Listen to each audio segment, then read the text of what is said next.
तो गाइस आज हम एटम के बारे में पढ़ने वाले हैं। एटम क्या होता है? एटम एक बहुत इंटरेस्टिंग पार्टिकल है। तो yes, my name is Arvind Kumar और शुरुआत करते हैं आज की क्लास उत्पल बैच के साथ, होश में जोश के साथ। चलिए भाई, welcome to Utpal batch class 12 science. और आज हम डिस्कस करने वाले हैं एटम, चैप्टर 12। एटम बेसिकली है क्या? देखो, हमारे आसपास बहुत सारे मैटर होते हैं बच्चों, मैटर होते हैं। मैटर के अंदर क्या होते हैं? एलिमेंट्स होते हैं। ऐसे कह लो कि एलिमेंट जो है मैटर के बने होते हैं, और एलिमेंट के अंदर बेसिकली क्या होते हैं? एटम्स होते हैं। और एटम जो होता है इसके अंदर तीन टाइप के क्या होते हैं? पार्टिकल्स होते हैं। एक होता है भाई इलेक्ट्रॉन, एक होता है प्रोटॉन, एक होता है न्यूट्रॉन।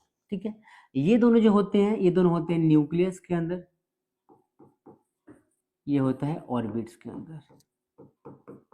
ये पूरे चैप्टर में हम पढ़ेंगे कि एटम्स, न्यूक्लियस, ये सब क्या है, चीजें डिस्कस करने वाले हैं। शॉर्ट में समझ लो क्या कि एटम जो होते हैं ये बेसिकली एलिमेंट जो होते हैं ये क्या होते हैं? ये होते हैं स्मॉलेस्ट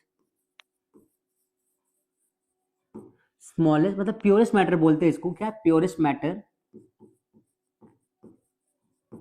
जिसको हम फर्दर डिवाइड नहीं कर सकते, कांट बी डिवाइडेड फर्दर।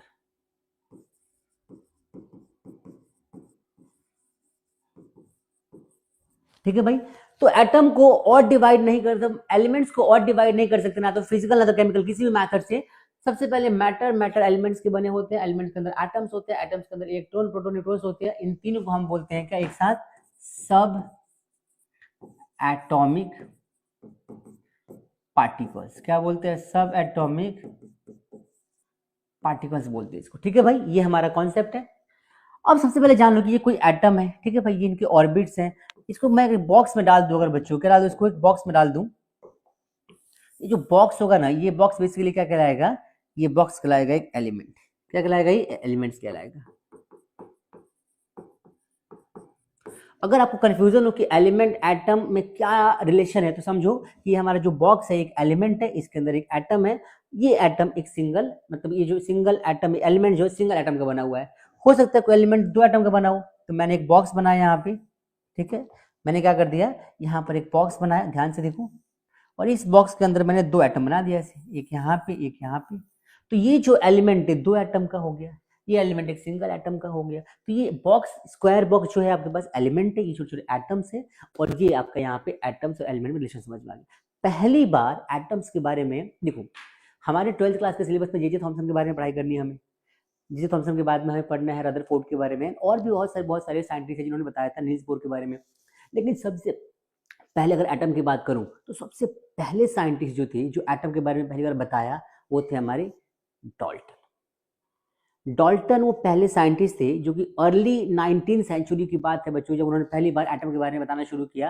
उन्होंने कोई ऐसे प्रूफ नहीं दिया, उन्होंने बस पोस्टुलेट्स दिए थे कुछ हमारे एटम के बारे में। कुछ पोस्टुलेट्स थे जो उन्होंने दिया था। उन्होंने बताया था कि एटम जो होता है वो कैसा होता है, जस्ट बताया था उन्होंने, इसलिए उनका जिक्र कम है एटम को लेकर।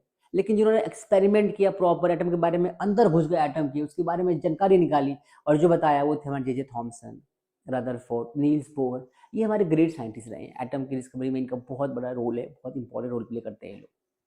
सबसे पहले समझते हैं कि डाल्टन ने ऐसी क्या बातें कही एटम्स के बारे में। दो तीन बातें समझते हैं, फिर स्टार्ट करेंगे जे थॉमसन की पूरी कहानी। जे थॉमसन ने क्या बताया एटम के बारे में, क्या कहानी थी, आगे डिस्कस करेंगे।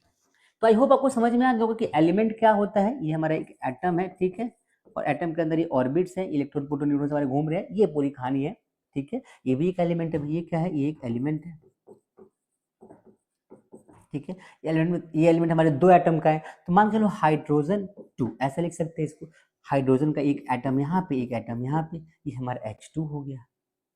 ये क्या हो गया? H2 हो गया।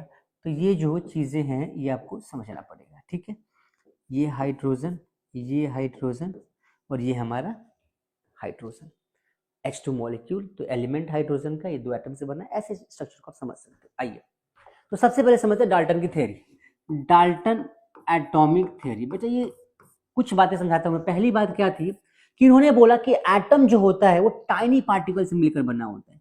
एक्चुअली उन्होंने मैटर के बारे में कहा था। क्या? Matter is made up of, matter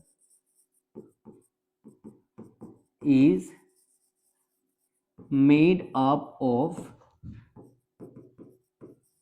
tiny particle called atoms। ठीक है भाई। तो डाल्टन ने बोला कि एटम जो होता है बहुत छोटे छोटे टाइनी पार्टिकल्स मिलकर बना होता है और उन्हीं को हम एटम कहते हैं। इन्होंने ये भी बताया क्या कि हमारे पास एक एलिमेंट है, सपोज करिए एलिमेंट है, इस एलिमेंट में हमारे पास दो एटम है, एक यहाँ पर और एक यहाँ पर। तो ये मान लो हाइड्रोजन का एटम 1 मान लेते हैं, हाइड्रोजन का एटम 2 मान लेते हैं। तो जब हाइड्रोजन की एटम की बात करेंगे 1 हो चाहे 2 हो, इन सभी के बारे में क्या बताया कि सेम, क्या बोला इन्होंने, सेम केमिकल प्रॉपर्टीज।